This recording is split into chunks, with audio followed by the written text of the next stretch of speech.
Well, it was a standing room only audience at the Semaphore World Economy Conference in Washington, D.C. today, where just an hour ago, our Liz Claman spoke to Anthropic co-founder Jack Clark about the hastily convened meeting at the top levels of the economy last week relating to Anthropic's latest AI model. Mythos, which set off a firestorm of panic after it uncovered software vulnerabilities across the tech sector, Anthropic did not release to the public, citing concerns over previously unknown cybersecurity vulnerabilities. Treasury Secretary Scott Bessent and Fed Chair Jerome Powell met with bank CEOs last week to warn of cyber risks posed by the model called Mythos. But the head of policy at Anthropic just told Liz how the concerns sparked Project Glasswing. Watch.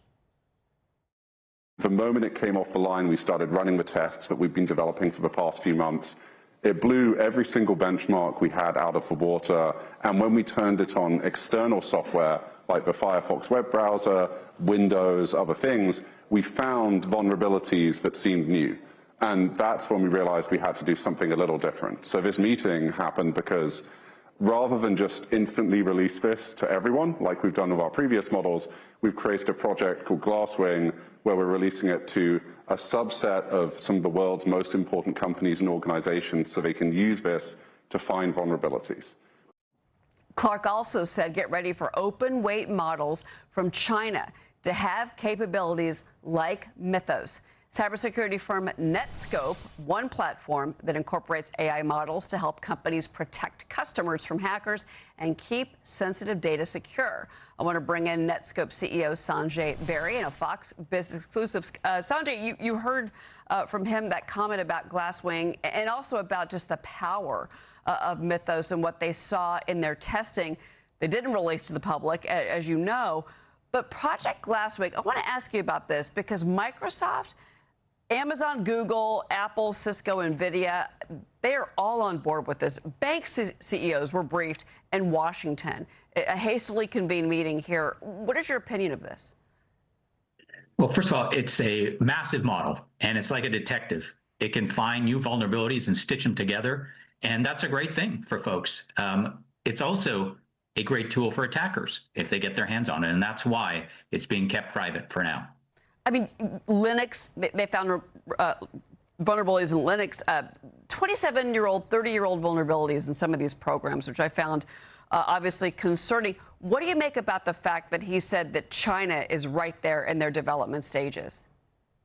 So here's the reality in the world today. You have to assume there's vulnerabilities. No matter how good that model is, it'll be used to find them quicker, but attackers will use to exploit them quicker.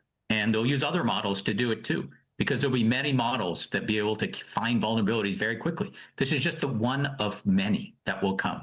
And so in security, you live with this concept that there are vulnerabilities everywhere. And you have to assume that. And then you have to protect the reality of the world to make sure that those vulnerabilities, when exploited, don't get your sensitive data. And so I think it's just the first of many models that will come that will find vulnerabilities quick. The New York Times called this a terrifying warning sign because they saw it, they experienced it. Do you think that China already has this capability? I think, no doubt, and I would never underestimate Chinese models. I mean, they've come very quickly. They've also been able to distill models quickly, to be blunt. And so, yeah, I do think that they will be approaching this, if not soon. And I think the new reality is that things that took 6 months to find issues will take hours. And so the question for all enterprises is, hey, how do you deal with that? Well, how you deal with that is you live with the reality that, hey, I need to protect agents and users and assume that they could be malicious. The places they go could be malicious. And that's why you have a broad swath in security of what's called network data evolution of security. And it's not just about finding vulnerabilities. It's called defense in depth, and that will protect you in those cases. So let's talk about your company then, because you're working with corporations. What are they telling you? I mean, how concerned are they? I'm assuming they are about AI vulnerabilities. You know, in the vein of Mythos, you know, getting their systems hacked. Potentially, do they need their own internal AI systems? Is this going to be a situation where an employee opens up their personal ChatGPT, they put in something from the company, maybe they shouldn't put that file, say, into ChatGPT, and therefore they're exposing the company. Is this something that companies are saying is a problem for them or is going to be a problem? Yeah, absolutely. We just had one of the biggest security conferences, RSA. I talked to about 100 CIOs and CISOs in the span of 4 days. Every single one of them came to me and said, look, help us protect our AI usage. We don't want to stop it. We need it. Help us protect it. That's kind of what we do, is when a user sits on their laptop and goes to ChatGPT or OpenAI or an agent does, right? We see that traffic. We see what that system, that agent, that user is doing. If they go to ChatGPT and it's a non-corporate instance and they say, hey, reformat this healthcare data, we stop that. If an agent goes rogue into God mode and says, hey, you know what? I'm going to take all of your source code and I'm going to go post it publicly, or I'm going to take your sensitive financial data and I'm going to go post it in a public Slack channel, we stop that. And these are what I mean by assume things happen that are wrong. Assume vulnerabilities are exploited. You need to be able to protect your agents, your users, your servers, and your systems when that happens to stop them from doing the wrong thing. And that's really what we do. I was looking at an analyst note about your company. I guess in the vein of what we're seeing and the threats that are out there, in particular, again, from the Chinese, which I think is the most terrifying thing about this. Matthew Hedberg over at RBC Capital Markets, he's got an outperform rating on your company. Your stock's down about 60% over the last 6 months. He pointed out the guidance. What do you think is going on here? Is there a misunderstanding, do you think, between Wall Street and your company? Yeah, so I think a couple of things. One is people group software and cybersecurity into software, and they think of cybersecurity as one thing in some cases. The reality is cybersecurity is a spectrum. On one side, you have code scanning, vulnerability scanning. These things are going to be disrupted by AI. They already have been, right? They're being disrupted by mythos. We live on the other side, right? We take real-time traffic from users and agents and servers and apps, and we protect that. Right? After it's been released, after it's in the wild. And so I think as investors start to understand the spectrum of cybersecurity, they'll realize that, wait a minute, for markets like ours, it's an accelerant.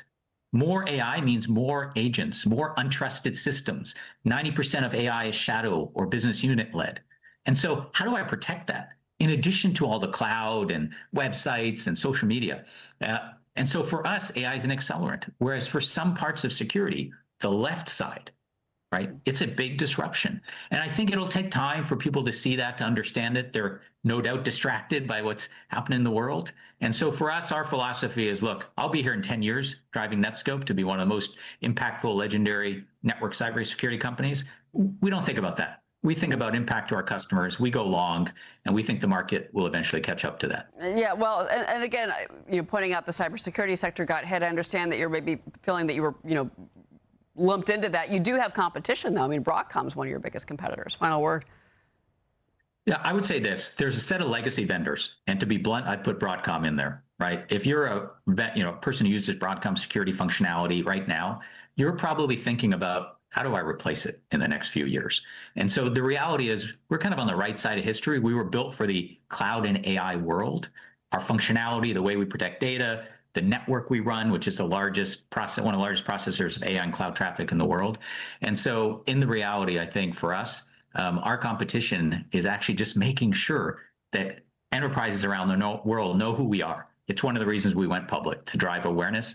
And we hope over the next 5-10 years, you'll see us become one of the most legendary companies out there. We will be watching. Sanjay Beri, thank you for being here. You. Appreciate it. Thank you for